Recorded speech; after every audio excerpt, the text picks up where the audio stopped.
আলাইকুম। MD Muzaffar BD YouTube চ্যানেলের পক্ষ থেকে সবাইকে স্বাগতম। কম সংস্কার চাইলে ডিসেম্বরে, অন্যথায় জুনের মধ্যে নির্বাচন, বললেন প্রধান উপদেষ্টা ডক্টর মোহাম্মদ ইউনূস।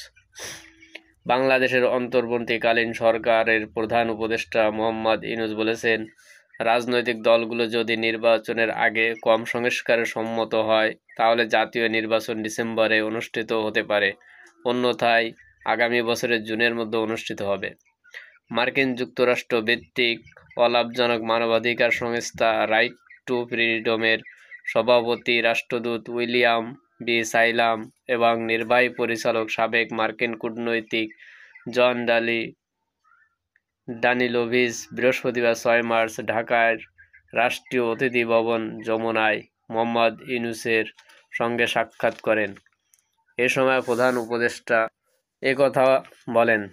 সাক্ষাৎকালে উপদেষ্টাকে রাইট টু ফ্রিডমের কার্যক্রম সম্পর্কে অভিহিত করেন এবং বাংলাদেশের সংস্থাটির কার্যক্রম সম্প্রসারণ পরিকল্পনার কথা জানান, যা দেশের গণতান্ত্রিক রূপান্তর প্রক্রিয়াকে সহায়তা করার প্রচেষ্টার অংশ। প্রধান উপদেষ্টা মোহাম্মদ সংস্থাটির কাজের প্রশংসা করেন এবং বাংলাদেশে মানবাধিকার ও গণতান্ত্রিক মূল্যবোধের রক্ষায় দুই কূটনীতিকের প্রচেষ্টারও প্রশংসা করেন। ঘণ্টাব্যাপী এই বৈঠকে অধ্যাপক মোহাম্মদ ইউনূস কূটনীতিকদের জানান, ৬টি কমিশনের প্রস্তাবিত সংস্কার নিয়ে চলমান সংলাপ শেষ হওয়ার পর রাজনৈতিক দলগুলো জুলাই সনদে স্বাক্ষর করবে। জুলাই সনদ আমাদের পথ দেখাবে।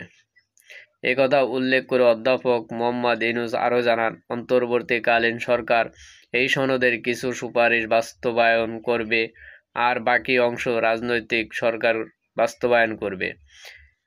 এই বৈঠকে তিনি আসন্ন নির্বাচনের সম্ভাব্য তারিখ নিয়ে আলোচনা হয়। ডক্টর মোহাম্মদ ইউনূস এখনও সঠিক কোনো নির্ধারিত দিন, তারিখ এবং মাস বা বছর সে নির্দিষ্ট করে বলছে না নির্বাচনের তারিখ সে কবে দেবে। তিনি নির্বাচনের তারিখ রাজনৈতিক দলগুলোর উপর ছেড়ে দিয়েছে।